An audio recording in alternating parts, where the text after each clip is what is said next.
Di awal ada Top Itipat mendatangi bank. Dia mau minjam uang sebesar 10 juta baht atau sekitar 4,7 miliar rupiah untuk membuka bisnisnya. Teller bank lalu menyuruhnya memberikan alasan kenapa dia harus dipinjami uang sebesar itu. Top lalu cerita, saat masih SMA dia sedang belajar, bukannya mendengarkan guru malah main game online. Top punya item yang langka, terus ada orang yang mau beli seharga 12.000 baht. Langsung transfer ke rekeningnya. Dia pulang minjam buku rekening pamannya dan duit pun cair. Semenjak itu Top terus menjual item game sampai duitnya banyak. Lalu untuk beli mobil menaikinya ke sekolah dan mengajak pacarnya jalan-jalan. Pulang ke rumah, orang tua Top memarahinya. Dapat uang dari mana? Dituduh ikut taruhan bola. Top menjelaskan semua itu dari hasil ngegame. Orang tuanya nggak percaya dan ibunya meminta Top belajar saja, nggak usah aneh-aneh. Tapi Top bodo amat terus main game sampai lulus sekolah. Dia melihat hasil tes masuk universitas negeri tapi nggak lolos. Tanpa ada rasa sedih atau kecewa, langsung lanjut main game lagi.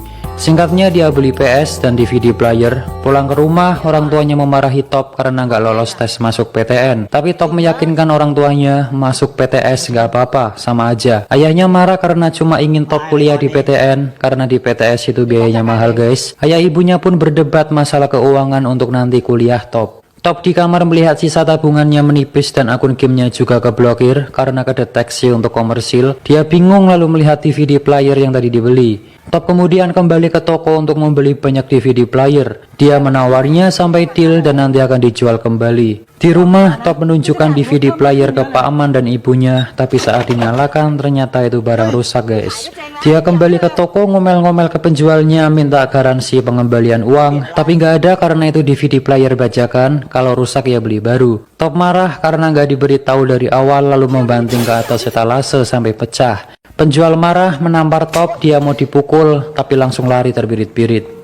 Top pulang sambil manyun, lalu melihat ayahnya jalan kaki, ia nyuruh masuk mobil. Ayahnya bilang bisnis itu nggak gampang, jangankan anak kecil, orang dewasa saja banyak yang gagal. Dan menyuruh Top lanjut kuliah dimanapun terserah sambil memberikan uang, tapi Top menolaknya guys. Malam harinya dia mengambil jimat ayahnya dan dijual 100.000 baht. Uang itu digunakan untuk masuk PTS. Singkatnya Top sudah masuk kuliah, tapi saat di kelas dia nggak mendengarkan, malah menyuruh teman yang merekam suara dosen mengajar dan keluar kelas.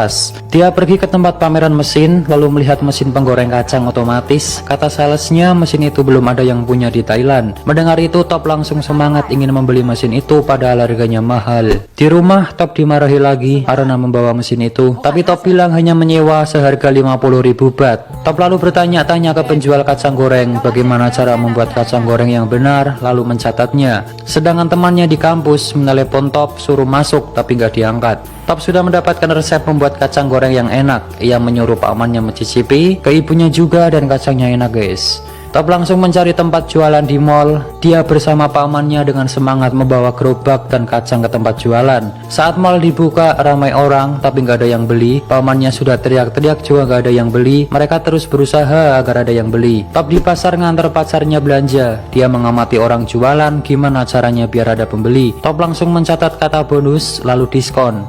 Saat ngobrol dengan pacarnya, Pak Man Top menelepon bilang dagangannya nggak laku. Sudah melakukan apapun tapi tetap nggak ada yang beli. Saat menunggu pacarnya di depan toilet, Top melihat orang minta sumbangan dan di situ banyak yang memberi. Dia langsung berpikir, ternyata tempat juga berpengaruh agar ramai yang datang. Top langsung meminta pindah tempat karena sebelumnya banyak saingan. Dia pun boleh pindah di pintu masuk mall. Saat di kelas sedang ujian, dia kebingungan mengerjakan soal. Lalu teleponnya berbunyi, Top langsung mengambil HP-nya dan minta izin ke pengawas untuk mengangkat. Tapi nggak boleh, nanti bisa dianggap berbuat curang, lebih baik dimatikan. Tanpa pikir panjang, dia langsung keluar kelas memilih mengangkat teleponnya daripada ikut ujian. Ternyata pamannya yang nelpon bilang dagangannya laris. Top langsung membawa kacang lagi. Benar saja, ramai pembeli sampai kekurangan kacang.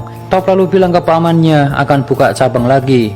Dia buka cabang dan sudah punya karyawan guys. Saat itu juga pacar Top datang bilang intinya kuliah dulu baru nanti kerja demi masa depan kita. Tapi Top cuma diem. Besoknya Top masih bandel nggak masuk kuliah dan ditelepon temannya dia dipanggil dosen karena terancam mau dikeluarkan. Tapi Top gak ngurus, dia tetap jualan. Di tempat jualan, Top dimarahi pemilik mall karena asap dagangannya itu mengotori plafon. Dia diancam akan dibatalkan kontraknya. Tapi Top berjanji akan mengecat ulang plafon, lalu dia diberikan syarat besok harus selesai, kalau enggak kontrak batal. Top langsung ngecat ulang plafon dibantu pamannya, tapi pengunjung merasa terganggu, dia kembali dimarahi dan disuruh malam saja ngecatnya. Malam harinya Top kembali ngecat, sekarang dibantu ibunya. Satpam datang bilang mall mau ditutup. Top bilang sedikit lagi, si satpam masih nggak boleh, sudah waktunya tutup, nanti bisa kena sanksi. Top langsung ngambil uang untuk nyuap si satpam. Satpam menatap ibu Top dan menyuruh anaknya diajari kejujuran serta tanggung jawab. Uang dikembalikan lalu menyuruhnya segera pergi. Top jalan keluar sambil marah karena target pekerjaannya gak tercapai. Ibunya pun menenangkan sambil bilang ikut saja ibu ke Cina, karena orang tuanya Top mau pindah ke Cina dan mulai hidup baru guys. Mendengar itu Top tambah marah karena gak diajak bicara sebelumnya. Top bilang nanti pasti bisa, cuma butuh waktu untuk bangkit. Ibunya nangis dan Top kembali meyakinkan akan berusaha keras untuk membantu keluarga. Besoknya Top foto untuk paspor, tapi dia nggak fokus, melamun, dan saat mau difoto dia milih pergi. Dia menemui orang tuanya, bilang nggak bisa ikut ke Cina, mau tetap di sini, akan bekerja keras dan berjanji akan mengembalikan orang tuanya ke Thailand. Dia pamitan sama ibunya dan ayah Top berkata, kita harus mengawali semuanya, jaga diri baik-baik, ayah sayang kamu, lalu pergi. Top langsung semangat bergegas kembali ke mall untuk mengecat plafon. Tapi Top dihadapkan kabar buruk lagi guys, beberapa dagangannya dihentikan karena masalah yang sama. Di rumah Top termenung pusing, di depan ada tetangga yang gosip, ia ke gerbang ternyata ada surat pemberitahuan penyitaan rumah. Surat diambil dan dibuang. Saat jalan Top bertemu pacarnya sambil marah mendorong Top sampai jatuh. Dia marah karena Top gak pernah menghubunginya lagi. Top langsung meluk pacarnya. Di dalam mobil Top curhat masalah dagangannya dan si pacar mengajak dia kembali kuliah karena SMA saja nggak cukup katanya. Si pacar lalu memberikan rumput laut kering yang belinya itu jauh, belum banyak dijual di sekitar. Top lalu memakannya, terasa enak dan langsung punya ide. Dia menemui profesor ahli pangan, menanyakan gimana caranya agar rumput laut tetap kering dan gak basi. Dia pun diajari pengemasan yang baik, pakai mesin vakum sehingga oksigen keluar dan lain-lain. Top lalu menjual mesin goreng kacang otomatis dan membeli banyak rumput laut mentah. Rumput laut coba digoreng tapi nggak enak, terus dicoba tapi masih tetap pahit, sampai habis banyak tapi tetap belum enak juga. Top lalu menjual komputernya untuk tambahan modal. Pamannya bilang, susulah ibumu, kamu sudah habis banyak uang tapi belum menghasilkan apa-apa. Tapi Top gak menyerah dan bilang, kita harus terus berusaha, kita harus yakin akan berhasil, itu sudah jadi pilihanku, kita akan sukses. Jika kita sudah mulai, tidak boleh menyerah. Pamannya pun hanya ngangguk. Top ditelepon pacarnya untuk daftar kuliah. Dia mencoba tes masuk kuliah lagi guys. Malam harinya Top pulang, hujan besar, membawa masuk rumput laut mentah. Saat di dalam merasa ada yang aneh. Top memanggil pamannya tapi nggak ada jawaban. Dia pergi ke belakang dan ternyata pamannya sudah tergeletak bersimbah darah. Top langsung membawa pamannya pergi dan rumput lautnya kehujanan guys. Di rumah sakit Top bersedih karena satu-satunya orang yang selalu membantunya nggak sadarkan diri. Siangnya Top kembali menggoreng rumput laut tapi masih nggak enak. Terus dicoba masih saja nggak enak sampai di kardus habis. Dia lalu melihat rumput laut yang semalam kehujanan, mencoba menggorengnya dan dicicipi. Rupanya kali ini rasanya enak nggak pahit. Penyebabnya adalah ada embun di dalam bungkus karena semalam kehujanan guys. Pamannya sudah baikan. Top lalu menyuruh mencoba rumput laut hasil gorengannya. Dan ya, rumput laut jadi lebih enak dan gurih. Mereka kembali jualan di mall tapi sekarang ganti jualan rumput laut dan yang beli ramai. Melihat dagangannya ramai, Top menulis 1 juta baht per tahun dan bilang nggak sulit. Ibu Top menelepon menanyakan kabarnya. Lalu ayahnya juga ingin mengajak Top nyusul ke Cina. Dia sudah disiapkan universitas di sana. Top lalu tanya berapa hutang ayahnya dan ternyata jumlahnya 40 juta baht atau sekitar 12 miliar rupiah. Top mendengar itu pun shock.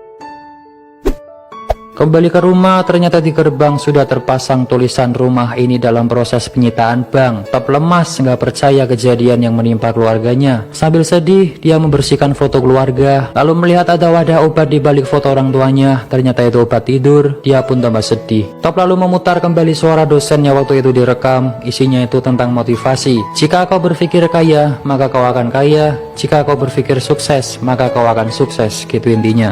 Diulang-ulang terus. Sambil dengerin itu, Top ke 7-Eleven beli camilan. Saat jalan keluar, dia melihat ada 2 7-Eleven, langsung punya ide masuk ke dalam, minta nomor telepon kantor pusat. Di rumah dengan semangat, Top langsung menanyakan gimana caranya menjual produk di 7-Eleven. Top langsung ke kantor 7-Eleven, dia menunggu giliran dipanggil. Di sebelahnya ada orang yang juga akan memperkenalkan produk. Top melihatnya dan kembali punya ide. Di toilet dia langsung latihan seperti orang tadi.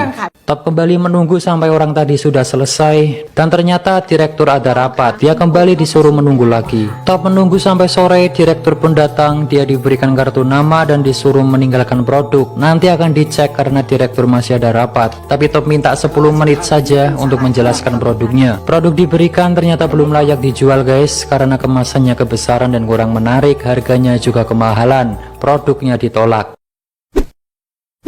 Top kembali ke rumah sambil lesu, ada pacarnya menunggu. Dia marah karena waktu itu Top cuma daftar kuliah tapi hasilnya nggak masuk. Pacarnya pun menasihatinya harus kuliah, itu keinginan orang tua. Jadi pacarnya ini sangat ingin Top kuliah, kalau nggak kuliah nggak akan sukses gitu intinya guys. Si pacar juga bilang jika butuh uang dia bisa minta orang tuanya untuk bantu. Karena Top ini orangnya nggak suka minta-minta, dia pun marah lalu masuk, kunci gerbang dan meninggalkan pacarnya. Dia pun nangis. Malam harinya Top lusuh lemas, tidur di samping pamannya sambil nangis dan curhat. Dirinya begitu brengsek, pacarnya sungguh mencintai dan mengkhawatirkannya, tapi Top malah membuat kecewa. Pamannya pun menenangkannya. Esok harinya dia masih nggak menyerah, langsung pergi ke tempat cetak kemasan, menyuruh membuatkan desain yang bagus untuk produknya. Dia minta nama produk diganti yang bagus, tapi kata si pria, nama produknya sudah bagus, Tao Kai Noi, artinya pengusaha muda.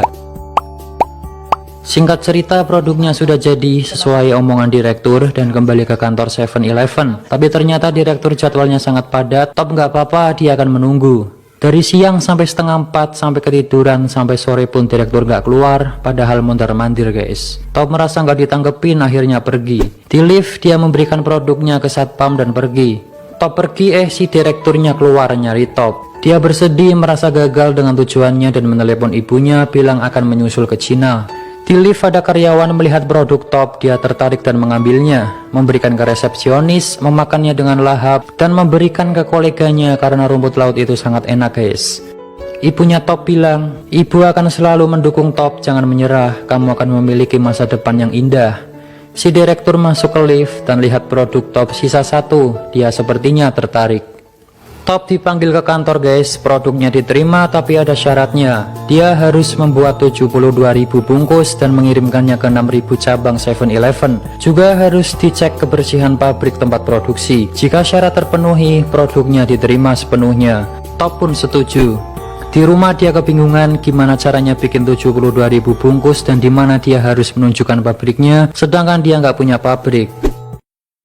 Nah kembali ke awal tadi guys, ternyata dia ke bank mau pinjam uang 10 juta baht itu buat bikin pabrik dan rekrut karyawan. Teller bank melihat dokumen Top, ternyata umurnya masih 19 tahun. Top dipuji masih muda, sangat bersemangat, bagus. Tapi bank gak bisa meminjamkan uang karena belum cukup umur. Dan keluarga Top juga punya hutang 40 juta baht, dia pun cuma diem. Di mobil Top sedih, lalu menyalakan musik dengan keras dan teriak kencang di dalam.